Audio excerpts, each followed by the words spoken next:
Assalamu alaikum. I'm Waheeb Al-Azzani, a trauma and orthopedic surgeon with special interest in sport injuries, healthy diet, and exercise. You're listening to How Should I Exercise Whilst Fasting? Live on Ramadan Radio London, 87.9 FM, online at radioramadan.org, and streaming live on Facebook and YouTube. Please call, text, WhatsApp, with the feedback, comments, or questions on 077 614 60614. That is 077 614 60614. You can also use the chat facilities on Facebook and YouTube to send your questions. So, when it comes to exercise whilst fasting, you will belong to one of two categories. You're either someone who does not exercise anyway, or you're someone who does exercise. If you are someone who does not exercise anyway, should you think about starting exercising whilst fasting or not?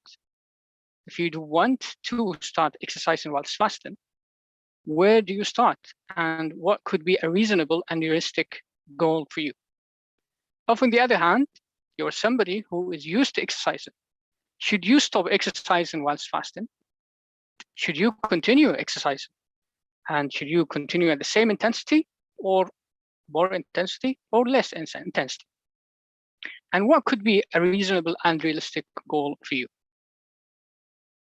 For that and more, stay tuned with me live on Ramadan Radio London. I'd like to start the show by sharing a quote with you. The quote says, "Exercise is a celebration of what your body can do. It's not a punishment for what you ate." Say it again. Exercise is a celebration of what your body can do. It's not a punishment for what you ate. I'd like now to share with you a disclaimer, which we have to do nowadays, especially when we talk about health-related issues. Whatever I say today is for entertainment and education purposes only. It does not substitute for professional medical advice. Listeners and viewers with specific medical conditions need special tailored consultation with a registered professional. They must seek that first. Please avoid sending questions regarding personal health problems. They should be discussed in confidentiality with your registered doctor. Now let's start. So from a health perspective, fasting has attracted a lot of attention over the last few years, and almost is becoming a fashion amongst Muslims. That's part of the religion, but among non-Muslims, it is becoming popular. Thanks for its potential benefits for fat loss, inflammation reduction, and hormone regulation. You may be familiar with the term of intermittent fasting. So what is intermittent fasting? And what's the difference between that and Ramadan? So intermittent fasting is defined as a periodic avoidance of food and calorie beverages for a specific period of time. Intermittent fasting has a few forms, and it depends on the window that you are allowed to eat. So pattern 1 is when you eat regularly for 5 days, and then for 2 days you reduce your calories intake right down to about 500 calories. A pattern 2 is when you eat for 6 to 8 hours, and then you fast for the rest of the 24 hours, sometimes referred as the 6 to 18-hour ratio. And then there's the third pattern where you have a bit more prolonged fasting, for example, fasting continuous 24 hours or 48 hours or even 72 hours. I would say probably the most extensively studied type of intermittent fasting is the 6 to 18-hour ratio, which is when you eat for 6 hours and you fast for the rest of the 18 hours. This is pretty much similar to what we do in Ramadan nowadays. This pattern of fasting has shown lots of promising results and lots of research, especially in relation to metabolic switch from sugar-based energy to ketone-based energy. And it's also shown to have good effects on diabetes, obesity, blood pressure, and incidence of some cancers. Now, when comparing intermittent fasting, as we note in the literature, to Muslims' Ramadan fasting, especially the 6 to 18-hour pattern, a key difference is that in Ramadan fasting, you're not allowed to drink water, or in the 6 to 18 hour ratio, you are allowed to drink water. Apart from that, they're pretty much the same. So a lot of research from the 6 to 18 hour pattern, intermittent fasting pattern, can be extrapolated to Ramadan and vice versa. You must know that in all patterns of fasting, the health benefits are wasted if during the feeding window you indulge yourself in a lot of junk food. So always be mindful in terms of what you eat, in terms of quantity and quality. So to further understand and to also appreciate how exercise whilst fasting may be affected by fasting, it's important that we touch on how the body adapts to the fasting conditions. So with the body, your body will go through a huge and complex adaptation program when you are fasting.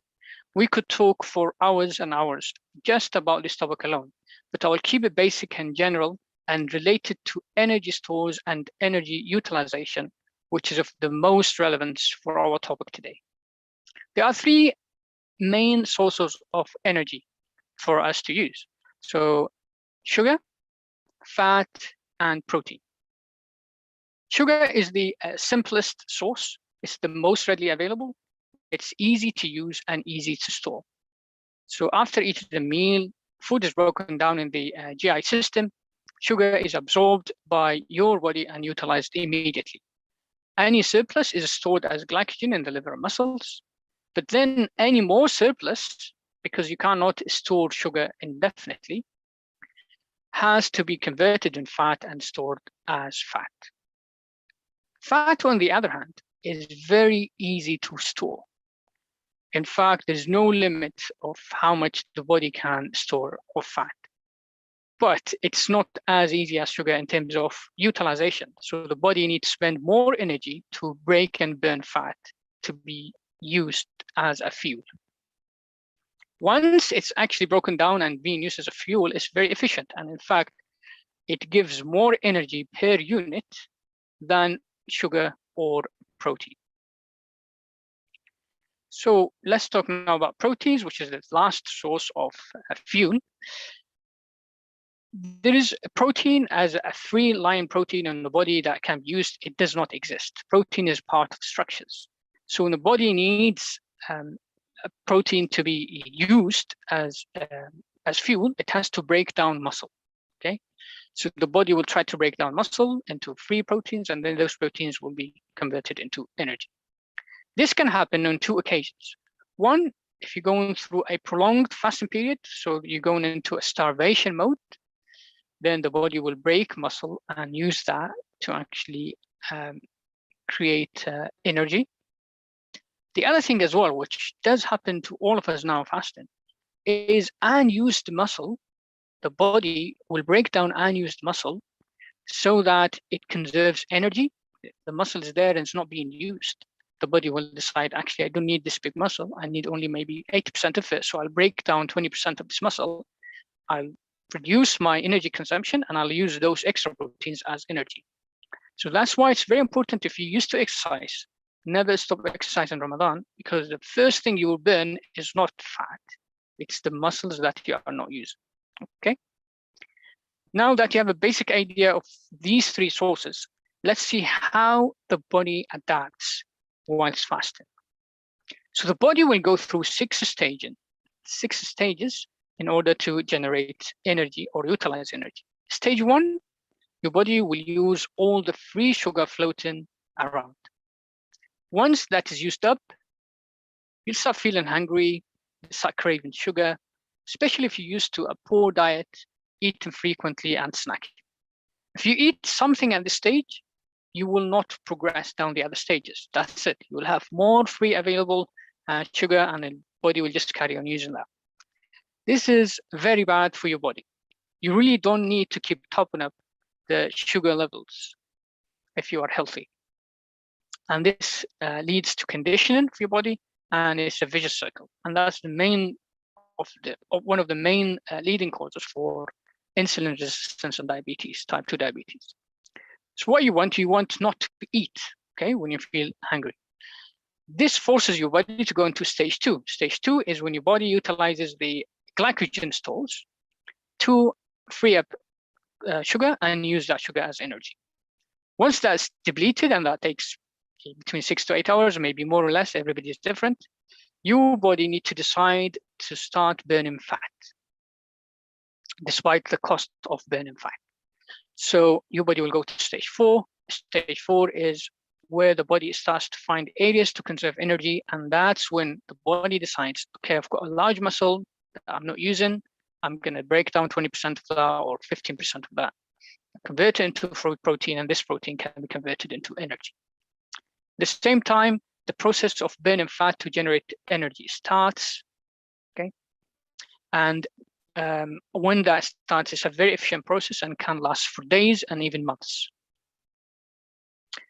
And then the last stage, which is not applicable to us because we tend to break our fast, that's what's called intermittent, and we tend to replenish our energy stores. So if you don't do that and you go for a prolonged period of fasting, we're talking about days, continuous days, then the body goes into a starvation phenomena where it breaks more protein at the expense of preserving fat. Okay, so that's probably not applicable to us. So during the intermittent fasting period, the body makes these number of adaptations. And these adaptations, it's primarily trying to get the body to become better and better at utilizing fat stores for energy, cutting down on unnecessary weight, and becoming better at storing energy when there is a feeding window. And that's why by about week 1 or 2 of intermittent fasting, your body has adjusted enough that there may be no hunger, no craving, or tiredness. And I'm sure a lot of people, a lot of listeners there will relate to this. Now that you are aware of how the body utilizes energy stores and adapts to intermittent fasting, let me talk about exercise. Okay, so exercises are divided broadly into 2 main different categories. So there's cardio exercises and resistant exercises.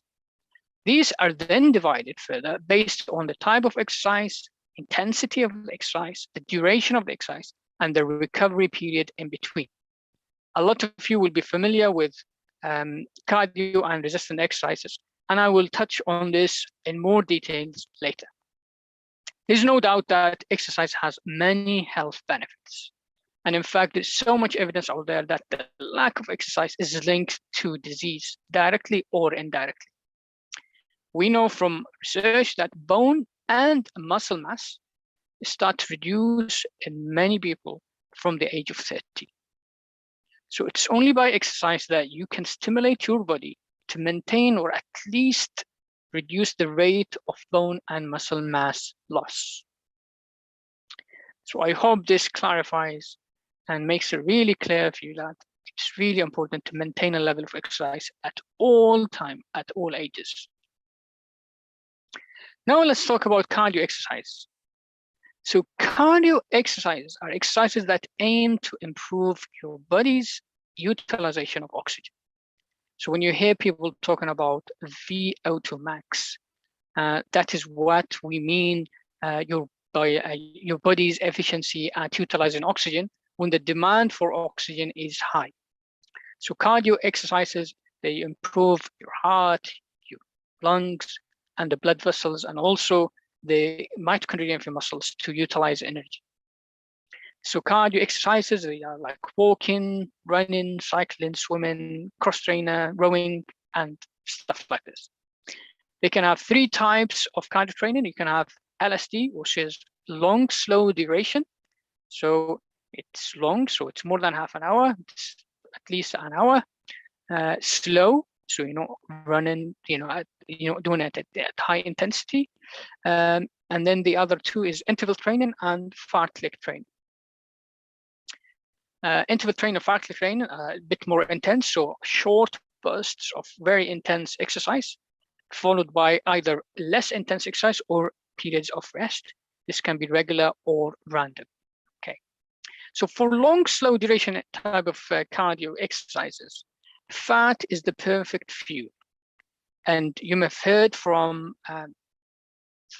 celebrities or from news or from anywhere about something called the fat burning zone. So the fat burning zone is a concept in exercise medicine where your body prefers to use fat fuel than carbs fuel.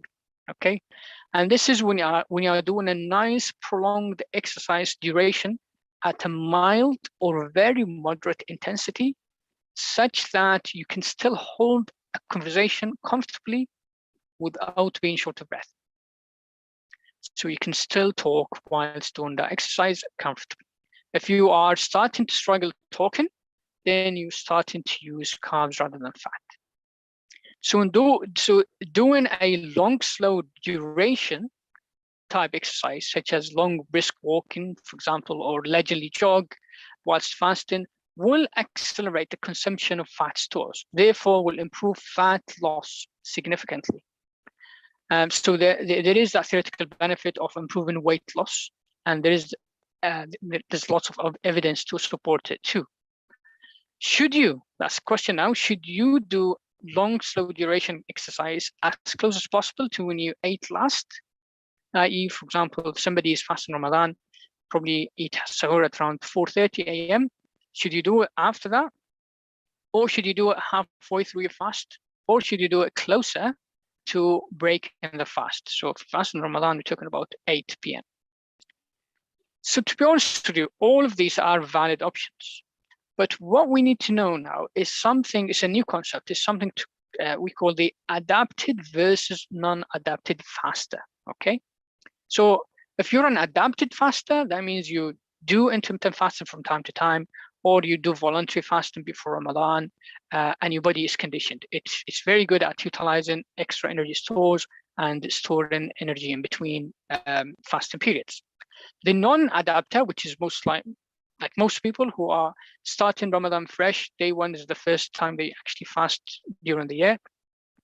Now, these people are non-adapters because their body needs time to adjust. It takes approximately 2 weeks to become adapted to intermittent fasting and get your body to be able to maximize its use of its energy stores. So this will play a role on the timing of your exercise during Ramadan. So when we go back to long, slow duration exercise, if you're an adapted person, the timing of long, slow duration does not matter. So you still get the same benefits. If you do it right after, your last meal, or midway through your fast, or just 1 hour before you break your fast, you'd still get the same benefit pretty much. However, if you are a non-adapted person, and your aim is also to maximize weight loss, then you would want to leave long, slow duration exercise as close as possible to when your next meal would be. So let's say, for example, you're breaking the fast around 8 p.m., you may aim to start training at around 7 or half 6. You would get the benefit of accelerated weight loss, and also the luxury of being able to replenish your stores very soon after the activity, so that you don't feel extremely tired for the rest of your day or night or evening. So a nice half an hour to 1 hour before sunset can achieve that for you very easily. In terms of other types of cardio training, like interval training and fatigue training, which we did say they are very short periods, a minute or even seconds of high intensity exercise, followed by a little bit more prolonged periods of low intensity or even rest. These types of exercises require a lot of glycogen stores, and these exercises are not recommended for people who are not used to them. So if you're not adapted to exercise and adapted to fasting, you should not think about starting these type of cardio exercises during your fasting period. For those who are used to them, they should train at a reduced intensity, especially if they would like to do these exercises at the end of their fast, because the glycogen stores will be very, very, very low. And also they should recognize there will be a decline in performance in these type of activities during intermittent fasting. But it does not mean it's permanent, it's reversible. And also they still get the benefit of getting the body to be better and more efficient at burning fat, utilizing fat. And they also get a lot of toning. They get also a weight loss if they want to as well, depending on diet. There's a lot of overlap between exercise and diet when it comes to weight. So that's it really for cardiac exercises. If you guys have any questions, please remember to either text it to our number or use the chat function on the YouTube channel or the Facebook page. Now I'll be moving into resistant exercises. Resistant exercises, basically it means lifting weight. And this can be free weights like dumbbells, or your body weight like press-ups, sit-ups, and pull-ups, or fixed weights like machine-assisted training. There can be different aims for resistance training. It's a little bit more complex. So some people do it to gain power, some people do it to gain strength, some people to gain muscle mass, what we call hypertrophy. Some people do it to improve their endurance or even their stability. And this will depend on the amount of weight lifted, the number of repetitions, the number of sets, and the number of rests or the duration of rests in between. We won't have time to go into these in detail one by one, but I'll just talk about the generality of resistant training. If your aim is to lift weights in order to slim down and look amazing, intermittent fasting is your friend, okay? However, if you are a non-exerciser normally, and you need to, and you just got adapted fasting, you need to be shown the correct techniques for these weights exercises, okay? And you need to build slowly to avoid injury. Believe me, it's very easy to sustain an injury. All you need is poor posture or poor handling or poor technique, and then you will be off with an injury for weeks and sometimes even months. It's very important to do a warm-up, stretch, and a cool down for these type of exercises too. So if we go back to the energy stores and body fuels, resistance training at moderate to high intensity will require glycogen, whereas at mild intensity, fat will be okay. So if you want to burn more fat, work at a high repetition but low intensity resistant training, and combine that with a slow, long duration cardio training. Timing wise, once you are adapted to fasting, you can do it 1 hour before sunset. That would be ideal because you can pretty much burn the maximum amount of fat you can do. If, however, you want to stress your muscles to failure and gain more power or mass from this type of training, then you need more glycogen to be available. Okay, so your glycogen stores need to be fuller. So you're better to exercise closer to the last meal you ate. So for example, if you had sahur at 4:30 in the morning, so you want to exercise maybe in the morning like 9 or 8, something like that. Okay, because then glycogen stores are still up and you can actually push your muscles to failure without causing much trouble. Very important to know this. We know from research that to build muscle, if that's your aim, it's important to eat a combination of protein and carbs, either before the workout or directly after. So when it comes to fasting, aim to work out either right before breaking your fast or within the eating period. That's if you want to build mass. And from observation, it's very easy to drop protein intake during fasting. It's quite an effort to make sure you have adequate amount of protein. Another very important thing to note here is that when it comes to muscle, lifting on an empty stomach won't necessarily lead to muscle loss, as long as you're able to eat a combination of protein and carbs to rebuild and restore the energy shortly afterwards. Okay, so that's the key to replenish your storage by eating lots of carbs and protein when you're allowed to eat. Something important to know as well is at any point during cardio or resistant training, if you feel fatigued or you feel weak or faint, your exercise should stop and you should eat some food immediately. And again, if you suffer from a condition such as diabetes, always consult a physician before starting a new exercise or diet plan. These things can be harmful for you if taken the wrong way, so you need to have tailored advice.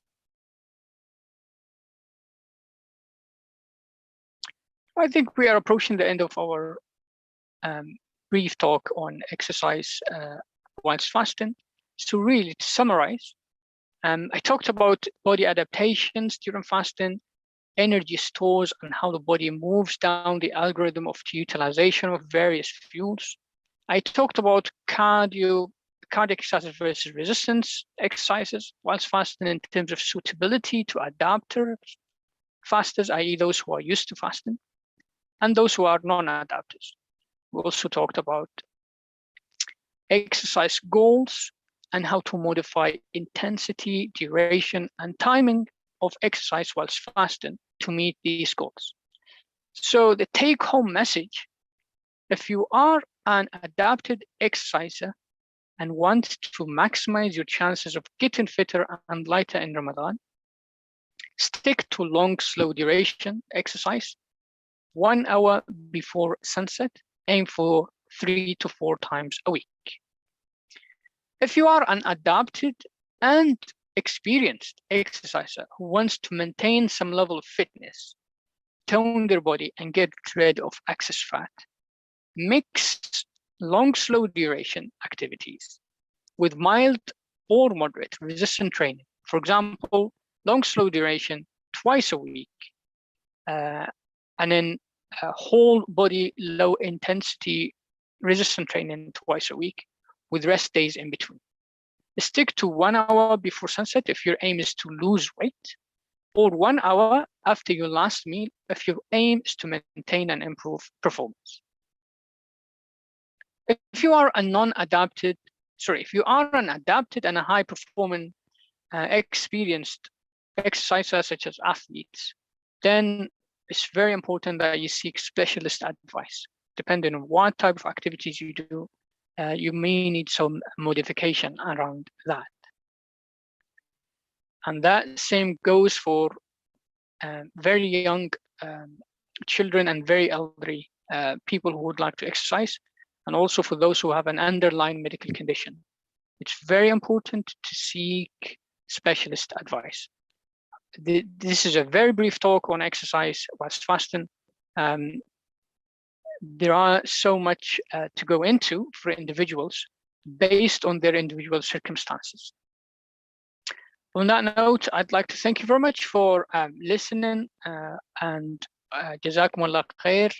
I'm Waheeb Al-Azzani from Ramadan Radio 87.9 FM.